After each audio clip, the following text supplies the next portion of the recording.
Hello students, hope everyone is doing well at home. Ayan's online classes is back to you with a brand new session. In today's session we are going to see the second poem of English First Flight, that is Fire and Ice, which has been written by Robert Frost. Now before we begin with the poem, let's take the introduction about the poet. Poet Robert Frost has his full name as Robert Lee Frost. He was born on March 26, 1874 and he passed away on January 29, 1963. He was an American poet and was the only one to receive 4 Pulitzer Prizes for his poetry. He was also named as the Poet Laureate of Vermont. Now such a well-known and well-famed poet has written the poem Fire and Ice. Now, let's start with the poem, but before that, let's take an introduction that what idea has been expressed in the poem. Let's take the introduction of the poem. Fire and Ice.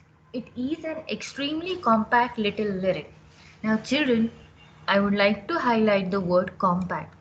If you remember the first poem, Dust of Snow, which is again written by Robert Frost, even it was a compact one. It was a smaller one. It just had 8 lines which were distributed into 2 stanzas. Now even this is going to be a compact little lyric. Here the poet didn't use much of words, but in a very compact size with the use of very little words he has expressed and great thought. Now, both the components, that is, the fire and ice, are compared with the self-destructive human emotion, that is, hatred and desire. The poem has very artistically underpinning the philosophy that we let our emotions rule us, and if we don't control them, they will surely destroy everything which is present around us, which is nothing but world. Now, what the poet is trying to convey that if we don't control our hatred and desire, one or the other day they are going to destroy the world around us. Similarly, he thinks fire and ice both are just as competent in bringing the world to end. Both can be a better components, or you can say, or the better opponents to each other. They can fight and they can bring the world to an end. Now children, let's start with the first stanza. Some say the world will end in fire, some say in ice.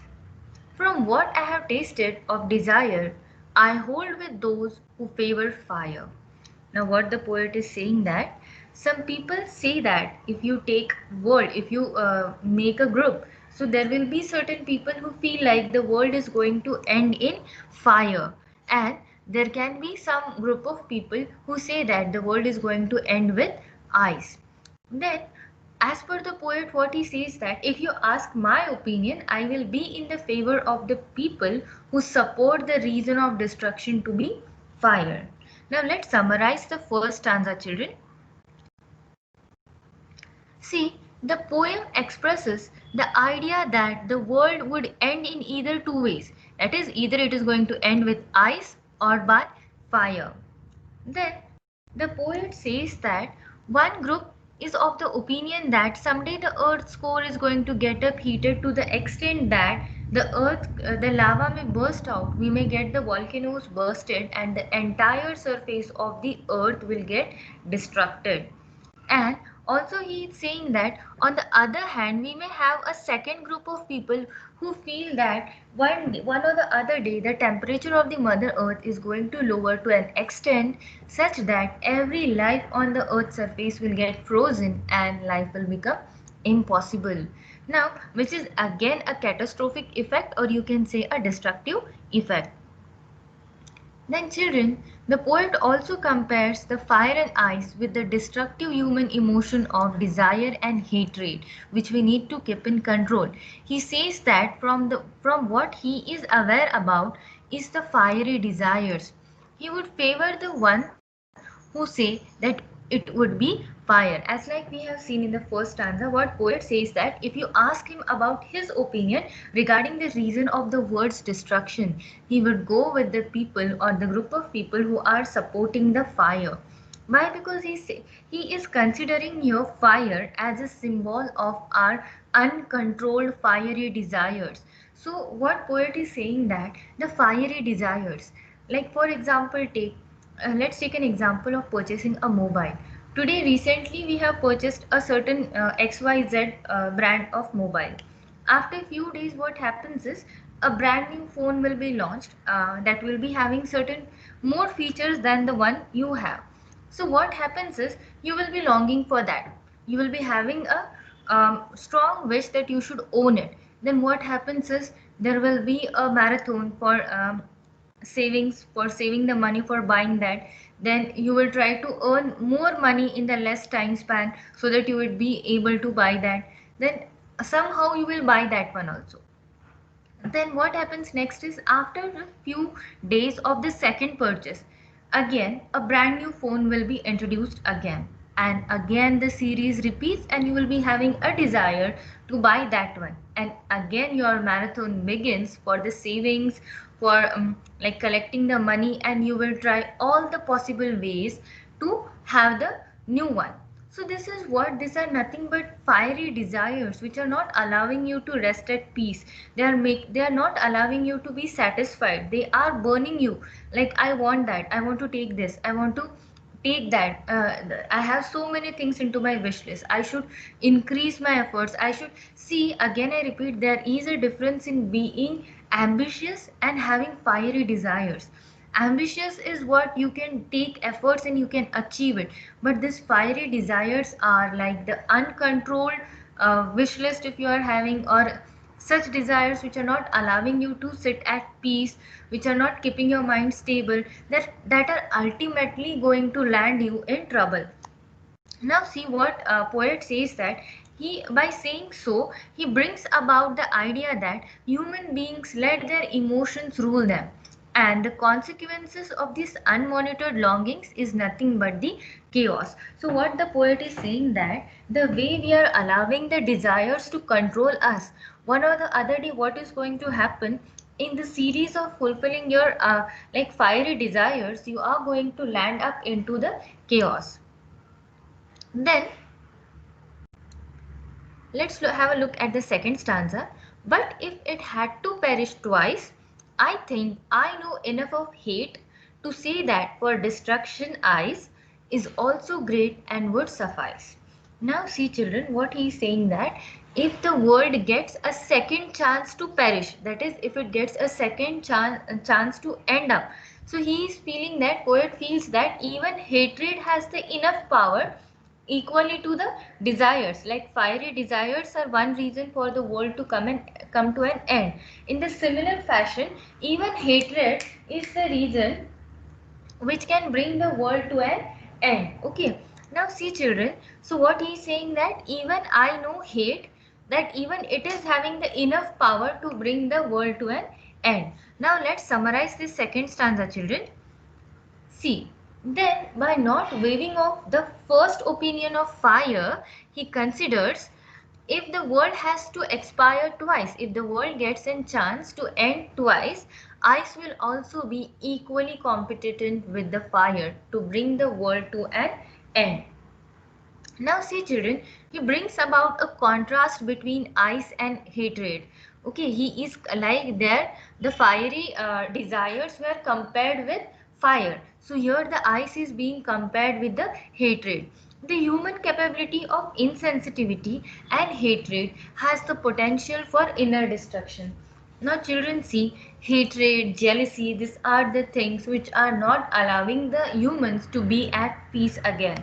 Like there is a longing for the new things, or as like every human has a long wish list, even though he is having everything he needs. And the second thing is what? The hatred, or the factor of jealousy.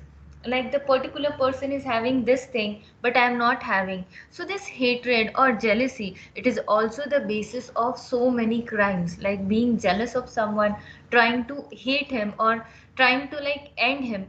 Like you are not having good relations with the people who you consider are superior to you.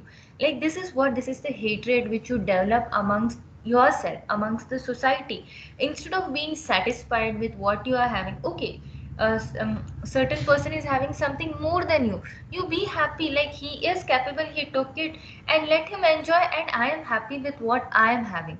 So if you are at that stage, definitely you're going to lead a happy life. But when the factor of hatred or jealousy develops, then again the life becomes unstable to the level next. The human capability of insensitivity and hatred, that is, when you turn insensitive towards the trouble or towards the pain of others, that is nothing but the total insane, you can say. Like, this is nothing but the starting or the beginning of the inner destruction. The moment when you start feeling this, when you turn numb towards the pain of others, that time, that is the first stage where you are moving towards your self destruction. Even though it is a slow and steady step, but it has same effect that the desires has on us. So given an option between fire and ice, even ice would be equally responsible for the world to come to an end. Now children, let's have a look at the new words which we encountered throughout the poem, and let's have an explanation for it. Now, the first word which we saw was desire. Now, desire is what? It is a strong feeling of wanting to have something or wishing for something to happen. That is nothing but desire. As like I said, I gave an example of mobile. So what it is, I am having a strong desire to buy so and so brand of cell phone. Okay, so desire is what? Nothing but a strong wish to have something or for an incident to occur. Then next word is favor. Now favor is what? Favor is nothing but approval or support. Okay, like generally it is said, no one is in my favor, like no one is supporting me. That's favor is nothing but the approval or support. Then the next word is perish. Now perish is what? To die, or for any object, if it comes to an end, it is called as the perish. Now see, best example we can take is of vegetables. Vegetables are perishable, that is, they have a very less shelf life. After certain duration, after few days, like within 4-5 days they will stay fresh, and after that they are supposed to get perished, that is, they are supposed to die, or they will get rotten up. Perishes, to end up, okay, or to die. Then suffice, then this is nothing but to be sufficient. Now, after seeing the meanings, let's have a look at the poetic devices which have been used in the poem. The first one is the rhyme scheme. The rhyme scheme is ABA, ABC and BCB. Like in the dust of snow we had, like it was AB, AB. Every alternate word, every alternate line was ending with the same rhyme scheme. So here the rhyme scheme is ABA, ABC and BCB. Then let's move towards the next poetic device, which is assonance.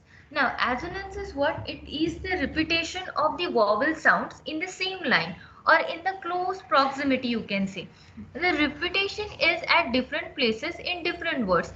Now example we have taken the long sound of O in I hold with those who favor fire. Okay, if I concentrate over here on the sound of O, see, hold those who favor. So this is what here the sound of a vowel has been repeated.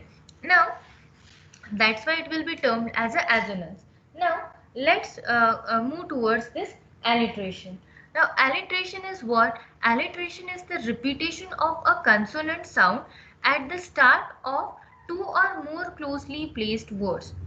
Example, you can take the sound of F in the favor, fire, W in the word will. Okay, so this is what? When you are repeating the sound of the consonant, that is nothing but alliteration.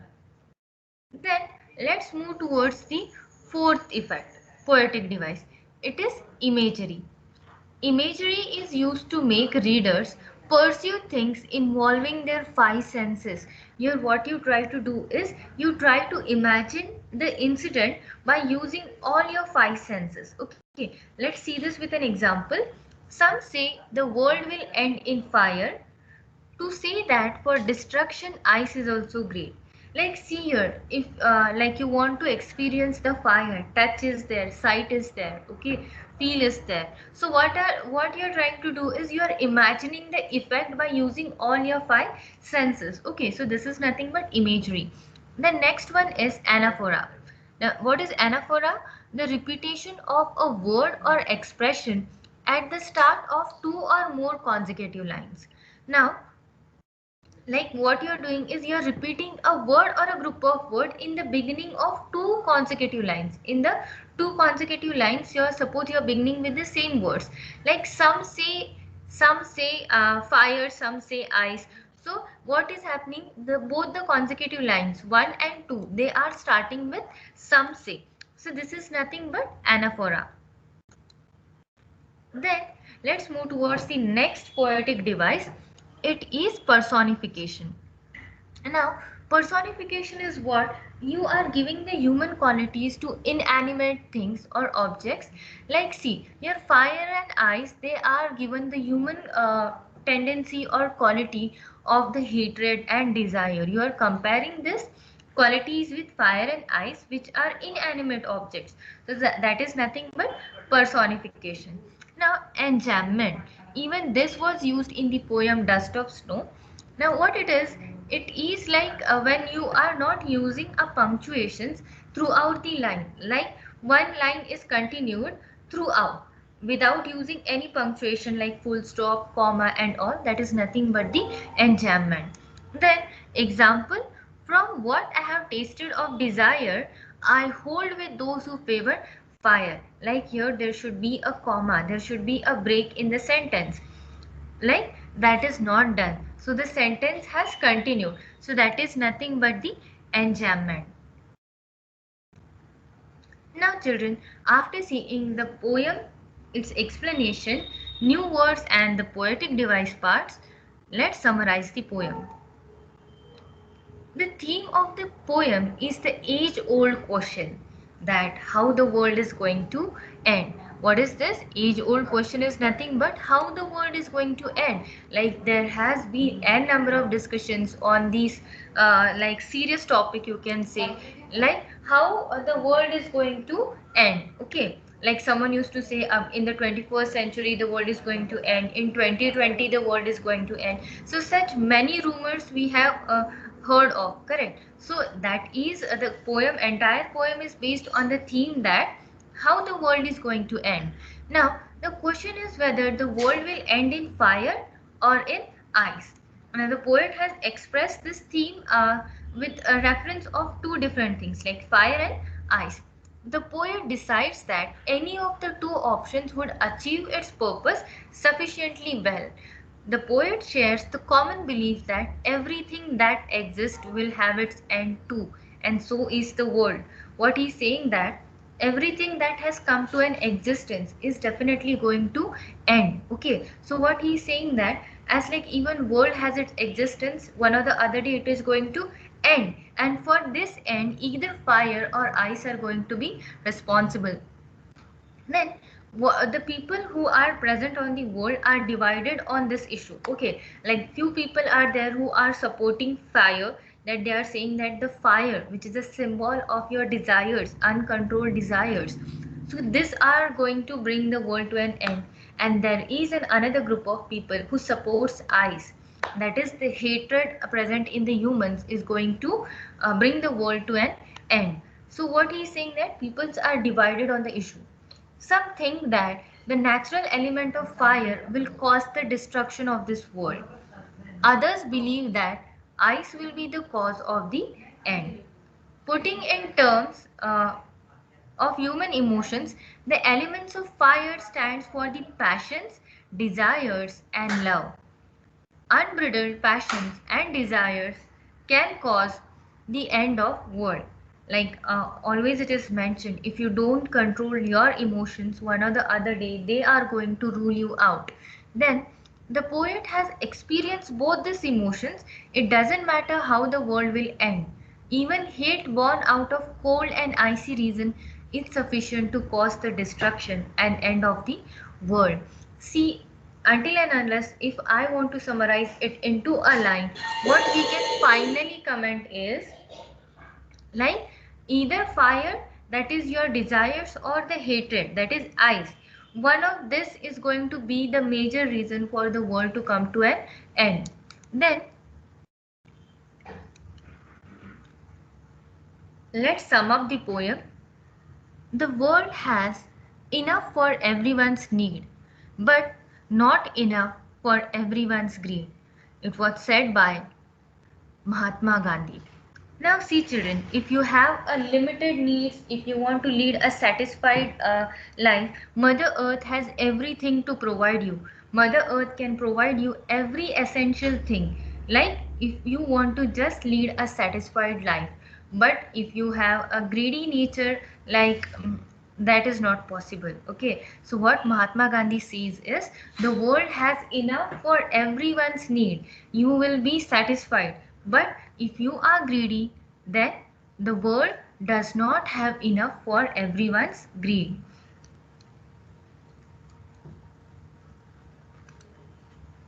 I hope everyone has loved the session and has understood the poem very nicely. Team Ayansh looks forward to have you on board. Please visit our website ayanshonlineclasses.com for more detailed information. Kindly like and follow us on Facebook, Instagram and Twitter. If you have loved today's session, don't forget to share and subscribe our YouTube channel Ayansh Online Classes. Yes students, if you have any queries, if you have any suggestions, feel free to let us know into the comment section. Thank you.